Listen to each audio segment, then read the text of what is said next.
Friends, airlines और travel से जुड़ी कुछ अहम जानकारियां आज के इस वीडियो में हम आपको बताने वाले हैं। तो फ्रेंड्स, स्वागत है आपका इंडियन फ्लाइंग चैनल पे, जहां पर हम आपको आज के इस वीडियो में गल्फ़ कंट्री से जुड़ी कुछ ज़रूरी जानकारी बताने वाले हैं। तो यहां पर सबसे पहले हम बात कर लेते हैं यूएई को लेकर। फ्रेंड्स, यहाँ पर यूएई की सरकार से एक ज़रूरी सूचना आ रही है। जिन लोगों का भी वीज़ा एक्सपायर हो गया था उन लोगों को 3 महीने का ग्रेस पीरियड दिया गया था। आपको फ्रेंड्स पता होगा कि जैसे ही लॉकडाउन लगा था उसके बाद से यूएई की सरकार ने 1 मार्च से लेकर 11 जुलाई के बीच में जिन लोगों का भी वीज़ा एक्सपायर हुआ था उन लोगों के लिए 3 महीने का समय दिया हुआ था। फ्रेंड्स, यहाँ पर 3 महीने का समय 11 अक्टूबर यानी कि आज ख़त्म हो रहा है। यदि आप 11 अक्टूबर के बाद यदि यूएई में रहते हैं तो यूएई से बाहर निकलने के लिए आपको फ़ाइन देकर ही बाहर निकलना पड़ेगा। ये फ्रेंड्स यहाँ पर जो जानकारी आ रही है गल्फ़ न्यूज़ के हवाले से आ रही है, जो हम आपको बता रहे हैं। यदि आपने अभी तक यूएई से बाहर नहीं निकले हैं तो फ्रेंड्स यहाँ पर आपके लिए बुरी खबर है, क्योंकि अब यदि आप यूएई से बाहर जाएंगे और आपका वीज़ा ख़त्म हो गया है तो आपको फ़ाइन देकर ही बाहर जाना पड़ेगा। फ्रेंड्स, अगली जानकारी ले लेते हैं सऊदी जाने वाले लोगों के लिए। फ्रेंड्स, यहाँ पर आप में से बहुत सारे लोगों के हमारे चैनल पर सवाल आ रहे हैं कि क्या सऊदी दुबई के रास्ते जा सकते हैं या फिर नहीं। तो फ्रेंड्स, यहाँ पर हम आपको बताना चाहेंगे कि बहुत सारे लोग यहाँ पर सऊदी दुबई के रास्ते ट्रैवल कर रहे हैं, लेकिन इसके ऊपर अभी भी कोई भी गवर्नमेंट की तरफ से जानकारी नहीं आई है कि क्या ऐसा सच में हो रहा है या फिर नहीं। तो फ्रेंड्स, यहाँ पर हम आपको बताना चाहेंगे कि कई यूट्यूब चैनल्स ने भी इसके ऊपर वीडियो बनाकर डाला है, जहाँ पर उन्होंने इस बात की जानकारी दी है कि दुबई के रास्ते सऊदी जाया जा सकता है और साथ ही साथ इसके ऊपर आने वाला खर्चा भी तकरीबन 80,000 से 1 लाख रुपए तक पड़ रहा है। तो फ्रेंड्स, यदि आप इतने रुपए खर्च कर सकते हैं, साथ ही साथ यदि आप इतना बड़ा रिस्क ले सकते हैं, तो आप सोच सकते हैं सऊदी जाने के लिए। लेकिन फ्रेंड्स, यदि हम अपनी राय यहाँ पर अब देना चाहें तो हम आपको ये सजेस्ट करेंगे थोड़ा और समय वेट कीजिए, क्योंकि 80,000 और 1 लाख रुपए देने के बाद भी आपको काफ़ी ज़्यादा रिस्क लेना पड़ रहा है, क्योंकि आपको दुबई में कम से कम 15 दिन क्वारंटाइन में रहना पड़ेगा। उसके बाद सऊदी में जाने के बाद भी आपको क्वारंटाइन में बिताना पड़ेगा। तो आप ये मान लीजिए कि आपका 1 महीना तो क्वारंटाइन में ही जाने वाला है और साथ ही साथ आपको 80,000 से 1 लाख रुपए खर्च करना पड़ेगा। तो ये सारी चीज़ें हैं जो आपको ध्यान रखनी पड़ेगी।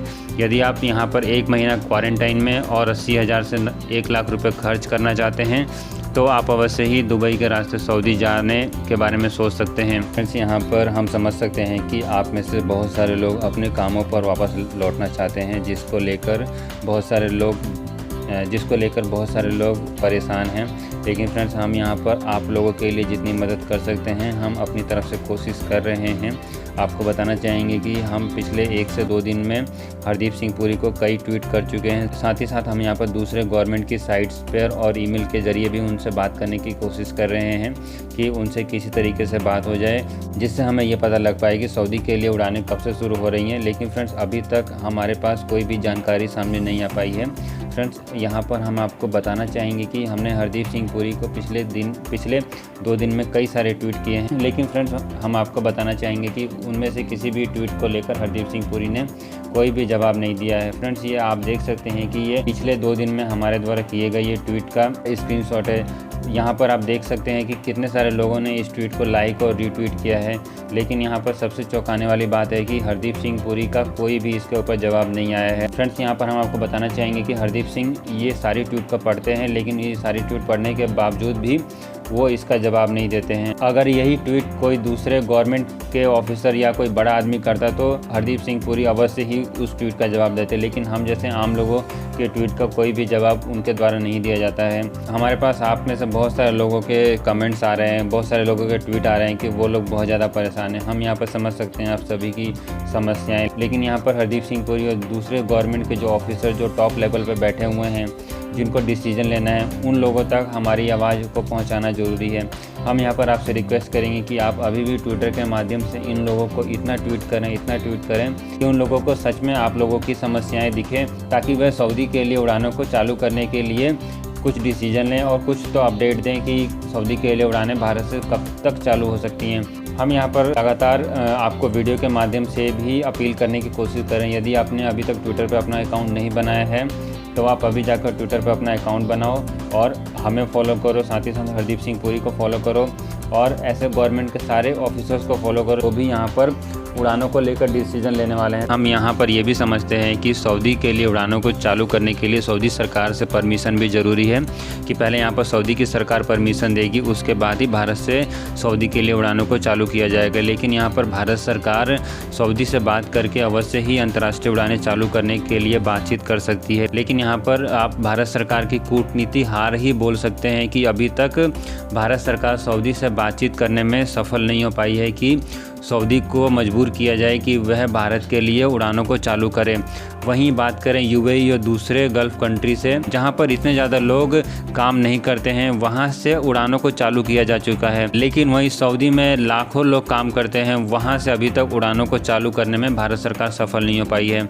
हम यहाँ पर भारत सरकार से रिक्वेस्ट करना चाहेंगे, साथ ही साथ जो दूसरे गवर्नमेंट के ऑफिसर यदि हमारी वो वीडियो देख रहे हैं तो आपसे प्लीज़ रिक्वेस्ट है कि सऊदी के लिए उड़ानों को चालू किया जाए, क्योंकि सऊदी जाने वाले लोगों की संख्या काफ़ी ज़्यादा है। और साथ ही साथ जो दूसरे लोग हैं वो लोग प्लीज़ ट्विटर पर जाएं और ट्विटर पर हमें फॉलो करें। साथ ही साथ हरदीप सिंह पुरी और दूसरे जो भी गवर्नमेंट के ऑफिसर हैं, जो लोग भी उड़ानों को लेकर डिसीजन ले सकते हैं, चाहे वो मिनिस्ट्री ऑफ एक्सटर्नल अफेयर्स हो, चाहे वो आपकी एम्बेसी हो, उन सभी लोगों को फॉलो करें और उन सभी लोगों को ट्वीट करके आप अपनी सारी समस्याएं उनको ट्विटर के माध्यम से इतना लिखें कि उनको फाइनली डिसीजन लेना पड़े कि सऊदी के लिए उड़ानों को जल्दी चालू कर पाएँ।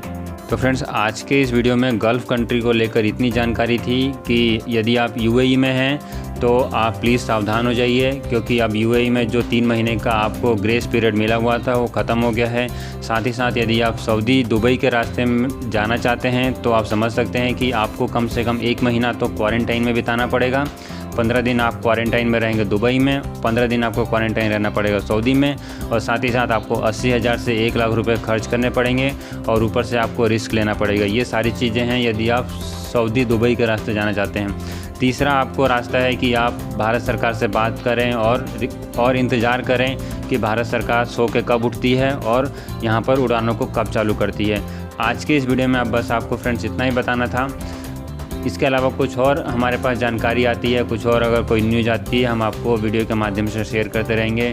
चैनल पे आप ऐसे ही सपोर्ट करते हैं, चैनल पे आप बने रहें। चैनल को यदि आपने अभी तक सब्सक्राइब नहीं किया तो सब्सक्राइब करके बेल आइकन दबा दें, ताकि हमारे द्वारा दी गई सारी वीडियो आपको मिलती रहे।